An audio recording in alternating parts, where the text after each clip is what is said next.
Okay, we're just waiting for a few more to come into the waiting room, but I think we'll kick off. Good afternoon. It's just gone into the afternoon here in Sydney.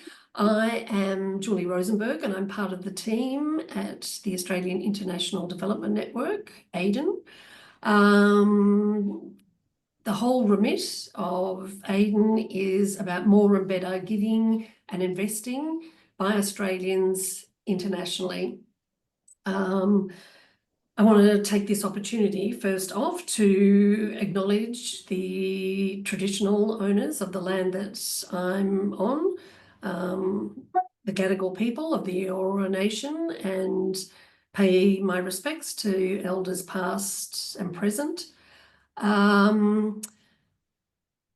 Welcome, first of all, to this series that we're doing in partnership with ACFID. It's going to be a series of four meetings on 4 different important cause areas. The thinking behind the series was simply a sort of antidote to the chaos that's happening around the foreign aid cuts, certainly coming out of the US, but pretty constantly around the world. So pleased to hear that Australia at the moment is holding its ground, which is great. But it just seems to us that this is the time for us to keep moving forward and to take action. There is no doubt that the funding cuts are having huge ramifications and impacts around the world. The need certainly has not got any smaller. So our efforts will just have to combine and be stronger and better and more effective. And collaboration is one of the tools, I think, that has not always been so utilised by the not-for-profit sector, and maybe by collaborating together we can actually improve the outcomes. So this is the thinking behind these meetings and webinars. We wanted to show that the work's going on, that there are great opportunities available for philanthropists to step into, to get involved with. You might be giving in Australia, you might not have given internationally, but if ever there was a time to extend the reach, it's now. So on that note, we're going to hear about children and gender today specifically. I'm going to hand over to Matthew Morey, who is the new CEO of ACFID, and we're going to hear their vision for the series. So over to you, Matthew. Yeah, thank you very much, Julie. And I mean, Julie's done a great job of outlining the why in terms of pulling together these opportunities to share what's happening and make this connection between the good work that ACFID members are still doing, the pressure they're under because of the gaps and the changes in the funding ecosystem, and hopefully build some new connections and new relationships with people who are looking to do their part to be generous and to contribute to these good programs. So thank you to Julie as well. We've been talking about this for actually a few weeks now, as we've been saying, what can we do? What are some of the positive things we can do in the midst of the chaos that she mentioned and the challenges? And I think this is a fantastic initiative. So yeah, she said it's 4 weeks with different themes as we go. We've intentionally tried to capture the diversity of the sector in terms of big and large and different ways that programs are being done, different geographies. So you get a broad flavor of the type of work that's still continuing and that has specific needs. So we really prioritize programs that have been impacted in some way, shape, or form by the cuts and really are feeling needs and have opportunities for people to partner with them so they can continue the good work that they're doing. The series today we have, I think it's 7 or 8 different organizations who are going to be sharing their programs. We are going to have all of them pretty tightly on a 5-minute window or so, because we want to have some space at the very end for a bit of question and answers and discussion. So if you do have topics or ideas or thoughts that come up as it goes, please note them down, and we'll look to have a bit of space at the end for those discussions. I also will note, that the whole series is being recorded. And that's in part because we know that it's going to have a wider reach, and it is going to get shared more broadly across the AIDN network as well for others who might not be able to attend today, but are interested in watching and hearing about this. So I think that the reach will continue to kind of multiply beyond just who is able to attend at this point in time. And the final point I'll make, and we'll probably say this at the end as well, really invite feedback and comments. We've got a 4-week series set up, different themes each week. But this will be, given that this is the first one, any feedback you have on what has worked particularly well or not, I'm really happy to receive that. I know Emily Martin from our side would be the one you could send some of that feedback through, and I'm sure Julie or Emily Umbers from AIDN would be interested in hearing feedback as well. I did want to start by painting a bigger picture, just so we're all on the same page about the impact of the cuts, the trajectory, how it's particularly impacted gender programming and programming focused on children. And then from there, we'll actually start to hear from our members, ACFID's members. So I'll go through these slides relatively quickly. Again, they'll be on the recording, so you'll have a chance to look at them.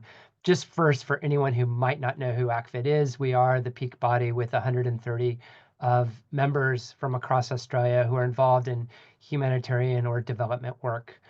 So that's that impossible to read kind of mosaic of logos gives you at least a sense of the breadth and the number of organizations who are members. And today's sharing will give you a chance to hear firsthand from that diversity as well, a subset of that diversity.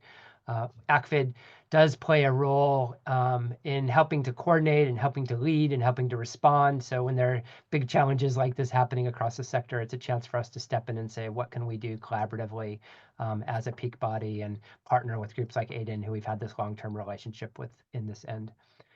The next slide talks a bit about this picture of the world that we're in today. And I think what's important to note is whilst a lot of our focus has been on the impact of the USAID cuts, actually there is a bigger narrative here. There's a bigger challenge. And that is that, as you can see from that graph, which is the summation of overseas development assistance, when you look at the different countries who give significant amounts of the overall global budget, you can see that is trending down. And by 2027, we're looking at across the entire aid ecosystem of official development assistance. So that's aid given from governments. We're expecting about 25% reduction. Fair bit of that USAID, but British, Germany, Netherlands, like it's a trend, and it's a trend that's going to have significant human cost as well. The next slide starts to talk about some of the information that we have specifically about the impacts of the USAID cuts that have all happened quite quickly. A lot of those other cuts that I've just foreshadowed are being phased in, and there'll be some ability for organizations to respond. But the pain of the USAID cuts is not just the fact that it's so significant in terms of dollars, but it's how it's been done, with no ability for programs to actually transition in a way that would allow communities to, have a plan to continue programmings and phase them out in a thoughtful way, in a way that doesn't put people at greater risk or harm the people who are most marginalized in our communities. Our survey showed that there's about $400 million of ACFID member projects alone who've been impacted across humanitarian and development work because of these cuts, over 100 projects globally.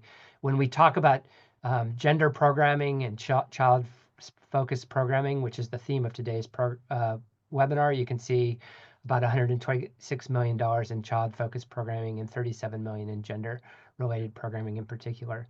I will say the biggest challenge with the gender cuts has been actually the ideological nature behind those. So it's not just the quantum, but it's actually this the bigger tale of saying actually working with vulnerable groups like people, gender-related aspects of poverty, which we know are huge.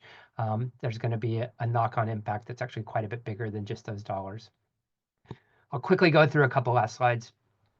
As we talk about the impact, one, just gender and children, we know, again, looking at the USAID programming, that last column shows you the magnitude of the overall AID cuts to these types of programming. So for instance, basic education is losing 99% of the overall commitments the government's made. So obviously there's going to be a huge impact there. And you can see that the impacts on a couple of other aspects of children and gender programming.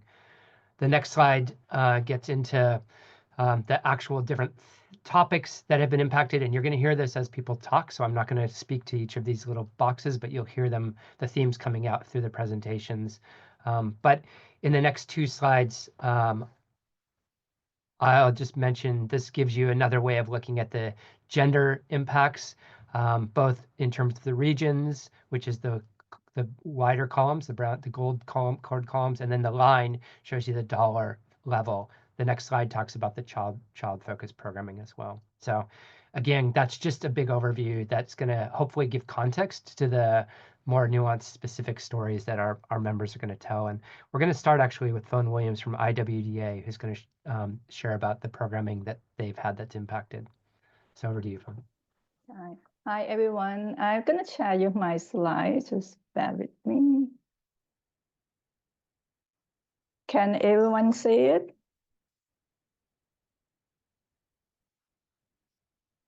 Hi again, my name is Phone. I'm working with IWDA, or International Women Development Agency.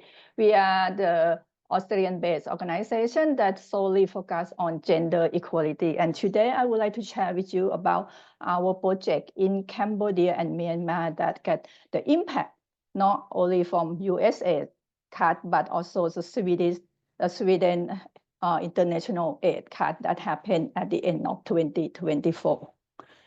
As you know, the first program I want to share with you is our work with local women rights organization in Myanmar. I think everyone aware that Myanmar have been facing many difficulties since 2021 when they have military coup. So since then, there are a lot of violence and instability in the country, particularly in the ethnic area where our local partners are operating. They are estimating that since 2021, around 1.3 million people are forcibly placed to displaced in their country. And the local women rights organization provide essential support to the population for food, medication, and shelter. And then USAID cut happened early this year. USAID provide around 1/3 of the support to our local women rights organization. So the cut is very significant to them. And as you know, Myanmar also last month facing 7.7 magnitude earthquake in Mandalay, which is central Myanmar. You can see from the map too. And that's where the conflict is still going. So this on top of other problems that the local organization face. So now they have the earthquake issue that they have to also respond to. The women rights organization we are working with, they work on very essential issues. They provide humanitarian support to the most marginalized population, particularly women and girls. But I'm sorry to interrupt you, but I think maybe you've got your screen sharing opposite. We're not seeing the slides advance. Oh, you don't see slides now? Okay. Yeah, I'm sorry. Can you see the slide now? We can see the presenter view, I think. Yeah, it has advanced now. Thank you. Okay, thank you. Yeah, so the women rights organization provide very essential support to the most marginalized population, particularly in the conflict area. They provide emergency assistance, food, medication, and shelter. They also ensure that women are safe, and also another important dimension is they document human rights violation in those areas and use that as advocacy tool at regional and international level. So the support that we provide from Australia will help this organization to continue the essential support to the population. But at the same time, I think with this part, we think it's very important that we also strengthen the women rights organization for the long-term resilience and adaptation so they can adapt to this unexpected change. With this together, we support the local community to lead the change and help to protect life of women and children in Myanmar. Can you see the change to Cambodia now? So we're still seeing the Myanmar slide. That is good. Okay, let me going back and share again. Sorry for my technical issue. Okay. Is the Cambodia show up? Yeah. Yeah, okay. So with the Cambodia, the women rights organization we are working in Cambodia also facing challenge. It's slightly different from Myanmar, but one thing that very challenging in Cambodia in the past year is the shrinking of civil space, which means their freedom are restricted and the voice are silent. And together with that, recently the increase of anti-right movement, with the target and discredit and isolate the women rights organization from other movements. And then since last year, they experienced the SIDA with the Swedish funding and also USA funding cut. With this part, because these two funding used to fund a lot for women's rights, human rights, democracy, and freedom of speech, and they are now reduced to almost like 20% of the previous funding. I'm sorry, if you can't see the next slide, I'm just gonna talk to it. So the support that we provide. You have about 10 seconds left. Yeah, okay, I'm just familiar that the support that we will provide for the organization in Cambodia actually very crucial now because you're helping preventing the collapse of their operation. But also in the long term will help to build a resilient and sustainable civil organization with lead by women. Sorry for the technical challenge, and I think that's it that I want to share with everyone today. Okay, great. Thank you very much. And we can get maybe a copy of your slides to share with people as well, so they can go through them as well. Michelle Hischlin from ActionAid is going to present next. Thanks, Michelle.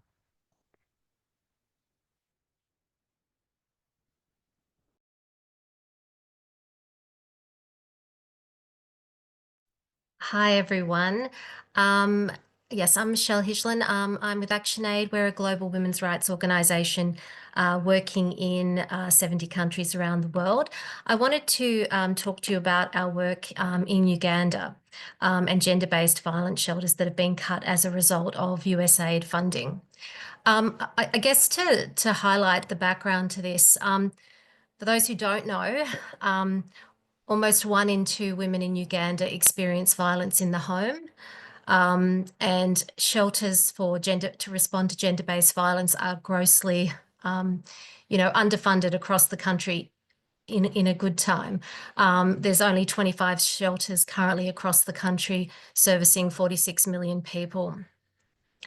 And ActionAid actually operates 10 of these shelters, and they provide comprehensive support to survivors of gender-based violence, including things like emergency accommodation, legal aid services, trauma counselling and healthcare, as well as livelihood support for women to rebuild their livelihoods when they leave the home. And, the figures I've got here from 2023, through these centres, they've been able to support over 60,000 people each year. So 4 of the shelters are actually at risk of closure due to the USAID funding cuts. And in fact, on the ideological nature that Matthew spoke to, ActionAid Uganda was told that gender-based violence shelters are no longer within the priorities of the US government. So I think you can definitely see this is an area that they're not interested in funding anymore. And so approximately 1 million Australian dollars has been cut out of the program over the next 5 years. And so ActionAid's urgently looking for support of 200,000 for the next 12 months to keep these shelters open and to support women fleeing violence. And I guess just to highlight the impact that those kind of resources can have, this will enable our colleagues in Uganda to be able to support 1,000 women through 4 shelters across northern, eastern and central Uganda over the next 12 months, including providing temporary accommodation to women fleeing violence, comprehensive support to survivors, such as trauma counselling, legal aid, healthcare and skills training so that they can build livelihoods, as well as the employment of specialist staff who can support with things like legal training, legal advice, counselling, as well as coordinators for each shelter. And I just say, I mean, this is the only lifeline for women in these districts who do want to escape violence. I mean, I've visited the one in Gulu in Uganda, and I mean, a story that's always stayed with me is a woman who walked 24 hours to get to one of these shelters. The violence that she'd experienced in the home was horrific. And through this kind of support, she was able to not only work on how to get custody of her children, but also access to land so that she could continue to have a livelihood going forward. Definitely in Uganda's context, there are challenges for women around land rights. And also, I think for women who do choose to leave, often the husband and the husband's family keep the kids unless they have access to legal support. So yeah, we'd really love any support if there are donors out there interested in supporting this kind of work. And so I just say a big thank you for joining this session. Great. Thank you very much, Michelle. We're going to next hear from Jess from Adara. Thank you, Matthew. And thank you, Michelle, so much for sharing that story. It actually connects really nicely into the work that I'm going to be talking about now. So yes, I'm Jess from Adara Development. And at Adara, we have deep expertise across two areas: maternal newborn child health work and remote community development. But at our heart, we are an organisation founded by women for women. We've worked in Uganda and Nepal for 27 years and share our knowledge globally so that others can learn from our work and implement it in their own setting. Today, I want to talk to you about one of the biggest challenges facing Uganda. And as I said, Michelle, thank you for shining a light on one of the other big challenges facing women in the country. But today I'm going to talk to you about teenage pregnancies. During COVID-19 pandemic, Uganda had the longest school closure in the world. It was 2 full years. And over this time, there were over 32,000 young women who registered pregnant every single month. 32,000 young girls were pregnant every single month. Most of these girls did not return to school. And sadly, we see now in the country, teenage pregnancies are contributing to 20% of infant deaths and 28% of maternal deaths. And I'm sure you can all imagine the impacts of the US aid freeze and the withdrawal of global aid is only making this situation worse. Funding for family planning supplies have been frozen. Supply chains are severely disrupted. They are also disrupted for HIV and malaria prevention and treatment drugs. So the Adara team expect to see an increase in unplanned pregnancies, unsafe abortions, maternal newborn mortality, but also mother-to-baby transmission of HIV. Our amazing team on the ground are responding to the many, many challenges that they are facing. And one really important piece of work in this story is the Adara Youth Community Centre. So the Youth Centre focuses on giving young women the knowledge, tools and support that they need to make informed decisions to improve their future health outcomes. It's located in the Nakaseke district in the centre of Uganda, and it is the only centre of its kind in the district. It provides sexual reproductive health education and services, including family planning, counselling and connection with health services. It also provides really important community outreach, working closely with schools, parents and local leaders. Last year, we had over 700 youth accessing care at the centre, of which almost 300 received education and products related to family planning and contraception. And we also reached 3,000 youth through health education sessions across 24 villages and 23 schools. But now with the new challenges that we're facing, we know we need to do more. And in 2025, we need to expand the centre and its reach. So we're looking to bring on a further 8 villages and 17 schools to reach many, many more young women and youth who need access to these services. We need to ensure that we can also access the medical supply chain needed so that we can distribute contraception and HIV-related medications to young women and youth from the district. To do this, we are seeking $200,000, and it's really, really critical work so that these young women in Uganda can make educated decisions about their bodies and their futures.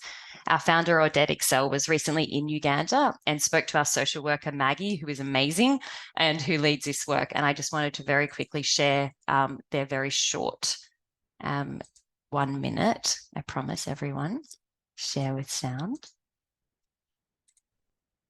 There we go. Okay, I'm here at the Adara Youth Community Centre with this absolute force of nature, Maggie, who runs all our work, Adara Youth Community Centre, sexual reproductive health work, working with youth, with teenagers. Maggie, we love your work. Tell me, why does this work matter and what do you love about it the most? Thank you very much, Odette. What we enjoy here at Adara Youth Community Centre is having the teenagers, building hope in the teenagers, giving them supportive counselling, helping them see a bright future and making informed decisions. Yes, fantastic. And what is the biggest challenge that you've got? We actually have the teenagers that drop out of schools because of teenage pregnancies, and after putting to birth, they have no way out. No any other steps to be taken. So it's a big challenge, and we feel we need to continue moving with them, building hope in them. If there is any way they can be supported, that would be so good. Things like skilling and all that, would be so beautiful. That's brilliant. And Maggie deals with a lot of teenagers and her team, her amazing team, who have HIV. So continuing to support them with HIV antiretrovirals, how important is that? Yes, thank you very much, Odette. Them that test HIV positive are linked into chronic care. We make sure we link them to Choko Hospital and other health facilities to go for medication, antiretroviral drugs. So we link them into care after testing HIV positive. We give them supportive counselling. We do adherence counselling on them that are feeling so bad about ARVs. We continue building hope in them to continue taking their drugs well. Right, well done. Thank you. This work really matters, and the supply of antiretroviral drugs into this country is going to save many, many lives as long as that supply keeps coming. Yeah. Thanks, Maggie. Thank you very much.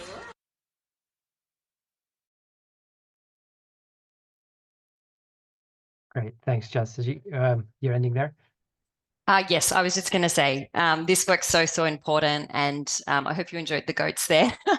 And at Adara, we're going to continue standing with these young women in need, and we invite you to join us. That's all. Thank you, everyone. Thanks very much, Jess, and nice to see that video. And so we'll go from East Africa back to Southeast Asia, and Sally from SeeBeyondBorders is going to share next. Thank you, Matthew. Thanks, Jess. That was lovely to hear from Adara and ActionAid and IWDA, all amazing agencies. I'm the CEO in Australia for SeeBeyondBorders, and we're a small organisation, and certainly a small team here in Australia with a contingent across 2 offices in Cambodia. We work only in Cambodia, and we work only purely in education. So I'm here today to talk to you about children and obviously the importance of education, which we all know. Our organisation particularly is focused on locally led development. We've just gone through our registration of the LNGO in Cambodia, where they're, after 16 years now, running their own show, our own Cambodian board. We're very proud of how we've gone down that path and where we're up to. But we do have a funding gap. What we do in schools is really important. We do teacher training, mentoring, we provide resources, and we get really, really great results.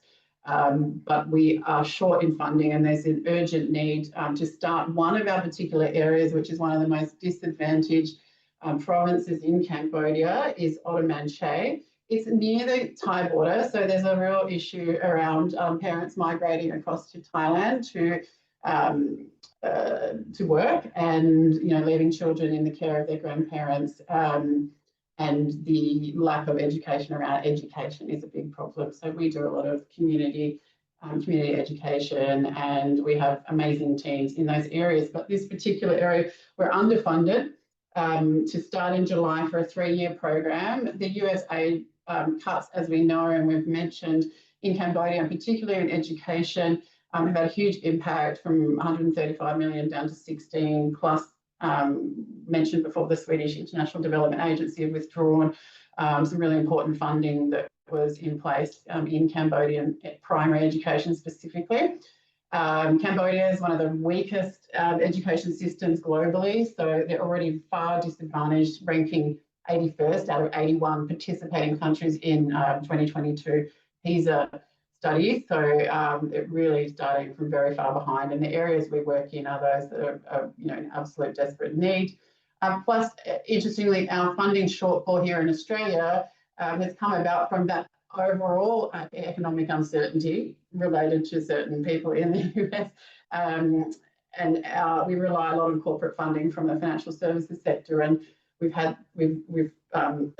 seen, we were planning on having some of that income come in, and that has been pulled back due to the first thing to go in some of these places is the charitable contributions, because they don't want to be seen to be giving away much from the financial services sector. So we are in a bit of trouble. We are seeking 120,000 Australian dollars per year for the next 3 years so that we can get this program running in Ottoman Che.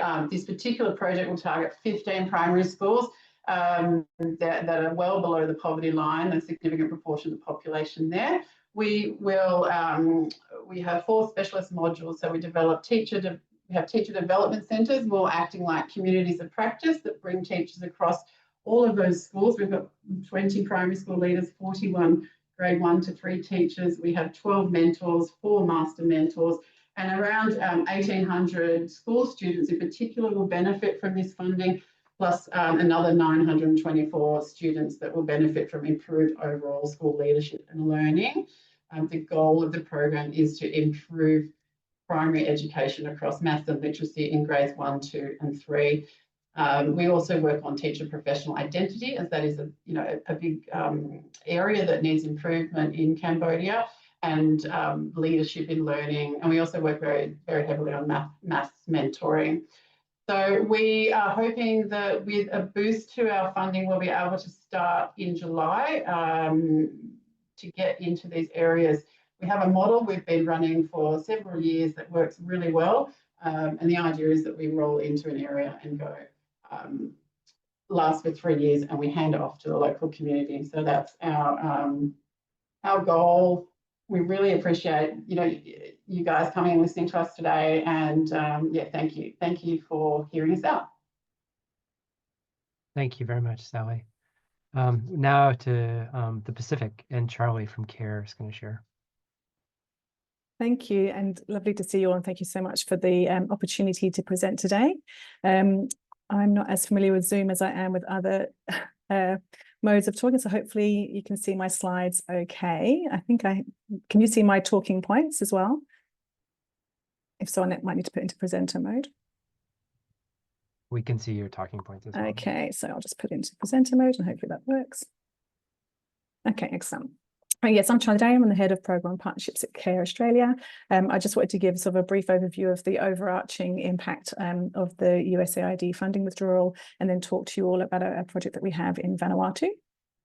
So CARE Australia's mission, vision and focus is to work around the globe to save lives, defeat poverty and achieve social justice, and seeking a world of hope, inclusion and social justice. We put women and girls in the centre of all the work that we do, because we know that we cannot overcome poverty until all people have the same rights and opportunities. In FY24, with all of our work, we reached nearly 19 million people globally. And that was across all of our programs, whether that was humanitarian response, right to health, food, water, nutrition, climate justice. And through all of our work, regardless of sector, we have women and girls at the centre of all of the work that we do, and have gender equality, because we know that we cannot eradicate poverty until we achieve that social justice. We know there's plenty of evidence out there that women and girls are disproportionately impacted by poverty, by humanitarian disasters, by climate change. We know that there are increased risks of GBV, increased risks of malnutrition, increased domestic labour. So particularly in humanitarian crises, we know there's the increased burden on women, and we know there's limited participation of women and girls in the public and private decision-making spheres. And a number of barriers for women and girls in all the countries that we work. In terms of the overarching impact of changes from USAID, and in particular to the work that we're trying to do in gender equality, the US government stop work orders were quite specific around activities that had to stop. And so that included any of our activities that were focused on gender, disability and social inclusion, diversity, equity and inclusion, anything on analysis, any training in those areas, including to communities, to government, inclusive governance, which is also a stream of work that we do, and any services that were provided solely to LGBTQI+. The restrictions included any public calls, webinars, events, workshops. So quite significant to all of our programming that was USAID funding, given that all of our programs have an element of these, of GEDSI in everything that we do. In Vanuatu in particular, so Vanuatu, beautiful country in the Pacific Nation. I was very fortunate to have lived there for almost 5 years with CARE. We know it has low levels of women's participation, one of the lowest in the world. in national politics and within community level institutions. GBV is high in Vanuatu. It's almost 70% of women and girls report either sexual, emotional, physical violence or coercive control. Given that's the reported figure, we can assume it's higher. The Safe Community Resilient Nation project looks to address some of the barriers to women and girls' access to decision-making resources and working with communities to strengthen their committees and leadership so that they can better prepare for and recover from disasters and climate change hazards. And it maximises women as active leaders in the community. The project was 1.5 million over 2 years, leverages of a number of years of experience that CARE has in Vanuatu working on these themes. And it was just about to enter its final year before the USAID funding cut. It supports 9,000 people to be better prepared for disasters through training, awareness and skills building, really working at all levels. So working at community level on their committees and the committee makeup and sourcing women leaders to be part of that committee, working with men and boys to create that space for women and girls to be able to enter those decision-making and community spheres, but also working with provincial and national governments around their policies and practice on how they engage the broader community in all of their humanitarian and development action. And that's it from me. Thank you. Thank you very much, Charlie. Good. We're going to move back to Africa, actually. Patricia from the Institute of Economics and Peace is going to share about some work in the Congo. Thank you. Thank you, everyone, for inviting me to speak. My name is Patricia Garcia. I'm sorry about the name on the video. It's actually Patricia Garcia. I accidentally didn't get the link in my computer, so I'm using my my colleague's computer for this presentation. As the Partnership Development Manager at IEP, just for people just to know, IEP, Institute for Economics and Peace, is an independent, non-partisan, not-for-profit think tank that measures and analyses peace and the economic cost of violence.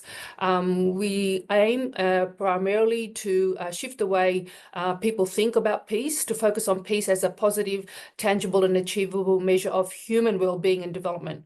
And with this aim, we do this by producing metrics to define peacefulness and also promote a better understanding of the social, economic, cultural, political, and environmental factors that drive peace. That's the research area of IEP. I work in the partnerships unit, and the partnerships units, we are the bridge between research and practice. And what we offer is educational activities, trainings, capacity building to be able to apply our research tools and resources to equip people with the opportunities to implement projects, engage in dialogue, and also to be able to inform in policy and also to build their leadership skills. This particular project I just like to present in this time is because this year is the 25th anniversary of the Women, Peace and Security Agenda. It was timely that last year I was able to partner with an organisation that actually represents one of the biggest church-based organisations in the DRC, Democratic Republic of Congo. And I met the Secretary General of the Department of Women and Families, Dr. Martha Condemo, and we have proposed a project as she's the lead of this big organization called Église du Christ au Congo, which is Church of Christ in Congo. They represent 105 organizations, primarily represented by the Protestants, the Presbyterians, the Anglicans, the Baptists, and many other ecumenical religious denominations. And her department, the Women's and Family Department, she's in charge of 15 million women in the DRC, who are primarily members of this consortium of church organizations. Her idea was to be able to have a program where she would be able to train her key women church leaders in her department to be able to be catalysts for change, particularly catalysts for peace. And by doing this, to work with their communities throughout DRC, to build their issues on relation to, for example, entrepreneurial skills. Now, what happened in DRC is beginning of January. We all knew about the conflict and fighting that erupted in Eastern DRC, which has obviously created a huge problem in the situation of many of the women, and particularly the church women that Dr. Martha was involved with in the Eastern DRC.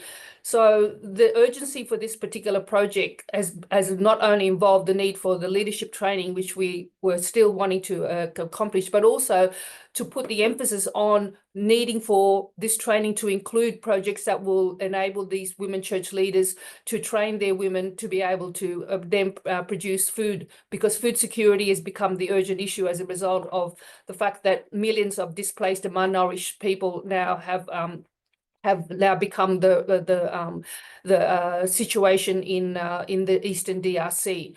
And on top of that, not only the conflict in DRC, but also the effects of the foreign aid cuts, as in DRC, many of the organizations relied on the US, USAID in particular, for almost 70% of their aid.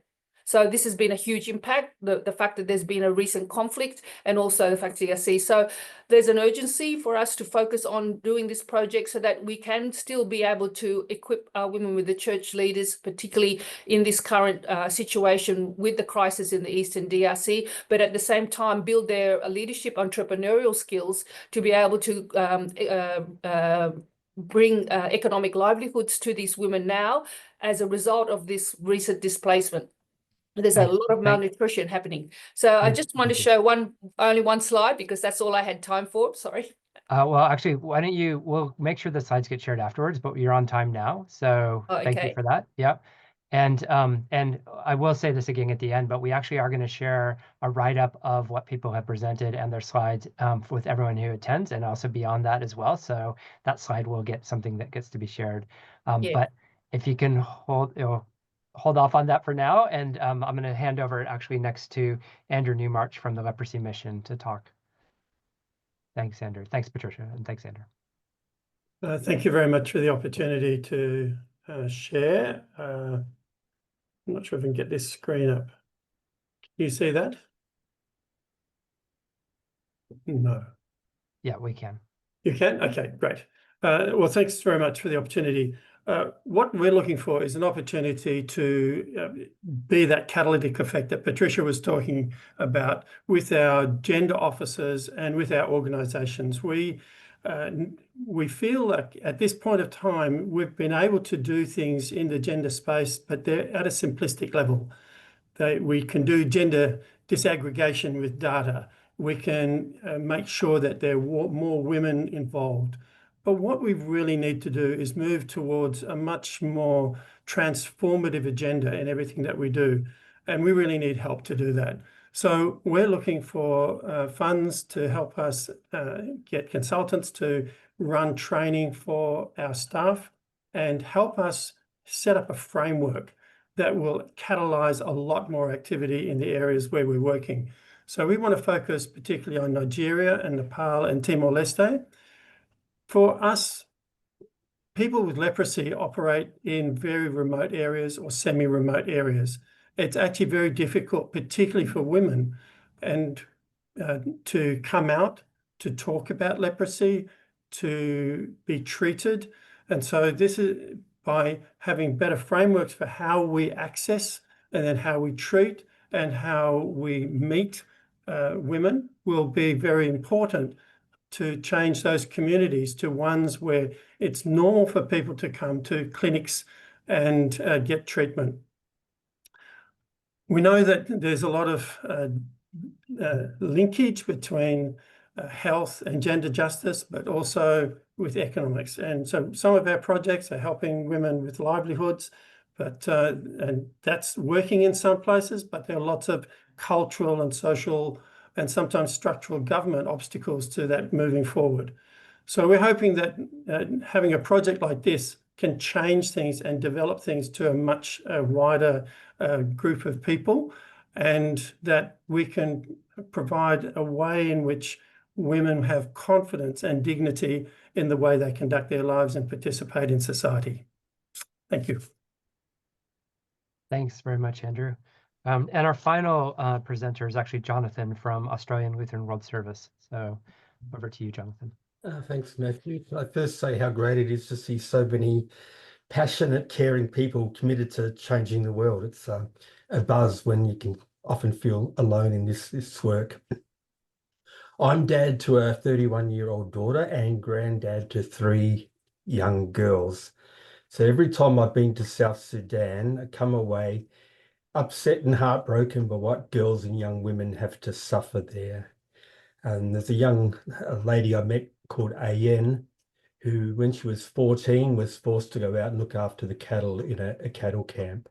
And these are really brutal kind of places where kids are carting around old Russian automatic rifles on their shoulders and are vulnerable to attack. And the thought of education is a million miles from anywhere. But we supported AIDN to learn about catering. She saved a few cents and bought a bag of sugar and some tea leaves and started selling cups of tea. After that, she focused on customer service and started cooking meals. And she's gone from that bag of sugar to having a restaurant with 4 people employed by her. It just shows the transformation that we can make. She sums it up in very non-programmatic words. Thank you for upgrading my life. And that's what we seek to do there. So ALWS has a 4-phase program to support girls and women to have independent lives. It starts with making sure that girls have equal participation in education.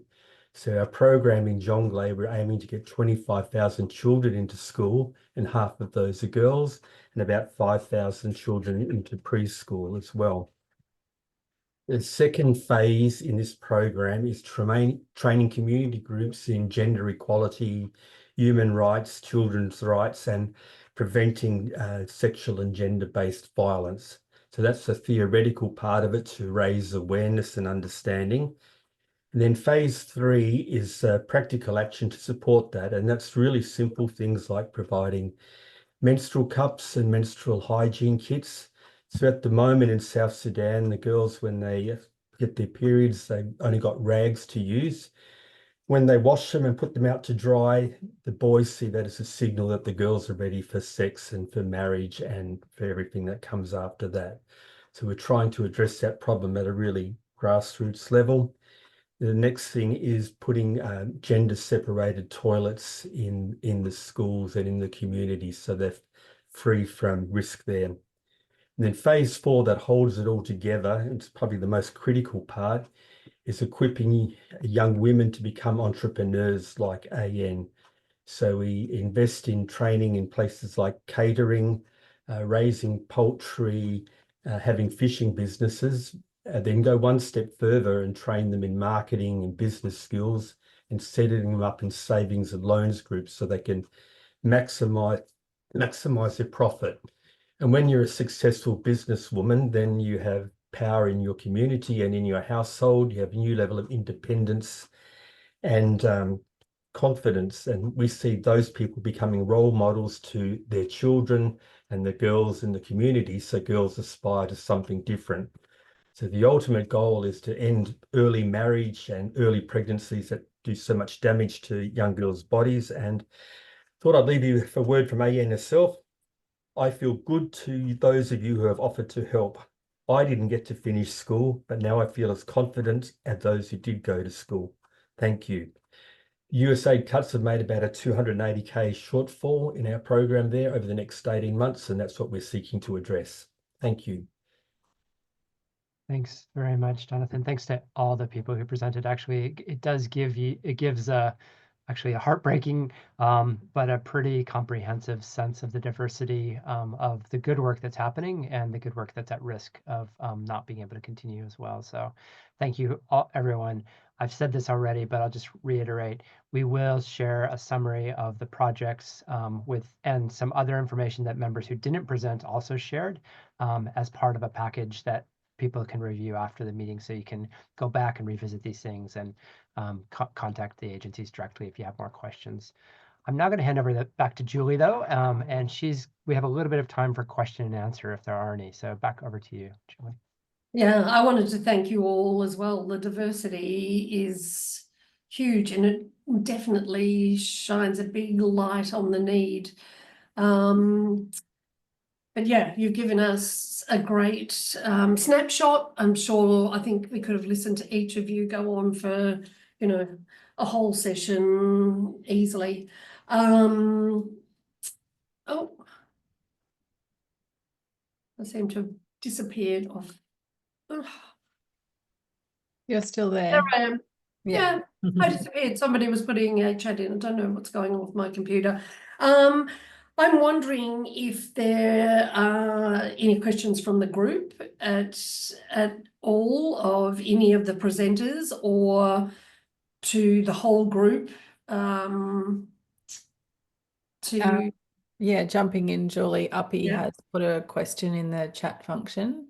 Right. He's asked, and maybe this is one for the ACFID team on behalf of everybody, but is there a central place where all of the gaps each agency is facing is housed without being reliant on the session recordings being circulated? Thanks, Emily. I might jump in on this one. So yeah, Uppy, that's what we're hoping to do with pulling together a directory.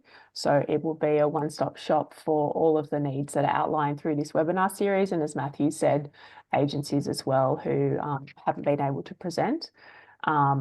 We're talking a bit with AIDN, thinking through the best way to be able to share that or where to host it. If it's something we do want publicly available, or just shared through AIDN's network. But we are working on that so you can kind of see what the different needs are. Thanks. It would be great to see like an outline like that and see where the consensus is and the biggest gaps. And I guess the strategy around how each organization is dealing with all the pressing needs. Like it's all like there's not just one thing, is it? Like no one's just dealing, like when you say we do gender violence, like it's like that's everything. Like it's huge. And so which gets prioritized? But yeah, no, I love that idea of a directory. It's like really cool, and we will have to think where that can be housed and how it gets updated, and whether we could measure people's responses, whether philanthropy kind of goes, yeah, that's what we're interested in and we want to assist. Are there any? Yeah, there's no other questions in the chat, but if anyone does want to share an example of any strategies they've employed to I suppose kind of pivot, or what strategies have you used based on what's happened, we'd love to hear from you. Or if again, if Matthew or Emily want to share any kind of examples that they've seen from organisations within the within your members.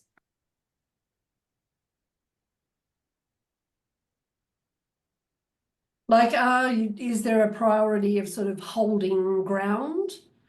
Like, does that become a priority not to go backwards? Like somebody was saying, we almost eradicated malaria in the east side of Cambodia, but for this little tiny chunk, huge, 200 US million, but all the gains will be lost. Does that become the priority over new programs? I don't know. Yeah, I mean, I see Michelle's about to talk. At the macro level, I'll just say it's actually impossible to say it's this one thing or this other, because the broad kind of sweeping impacts across so many important pieces of work. What I think is valuable and is represented in the fact that we have 130 members is each of them is going to be thinking, well, what is the piece that we think is most important and how are we going to prioritize that? And that's not going to be consistent. And in fact, it shouldn't be, because it's going to be geographically different. It's going to be program specific. It's going to be where agencies have their unique expertise. And so So it's not as easy as saying it's this one thing. And I do think these are the sessions where you can get a flavor of what they're presenting today, I believe, are the things they're saying. These are the things that are important. And the way we chose the 4 topics over the next 3 this week and the next 3 was around the areas we saw that were having the greatest impact as well. So Michelle, you wanted to add something though? Yeah, I was just going to say, I mean, the Australian government gave a little bit of flexibility where we had existing partners that had lost funding and that we could sort of shift some of the funding. For ActionAid, that was one partner out of, in one country out of 15 countries that are affected by it. So there've been some of those measures, which I think have been really welcome and really helpful. I think the big challenge, and a lot of it is still coming through, because I think many of us also see impact is in some of these pooled funds that the US government is a back funder. And that sort of provides a lot of support to, even in spaces like humanitarian. And we're still trying to get a handle on the impact of that.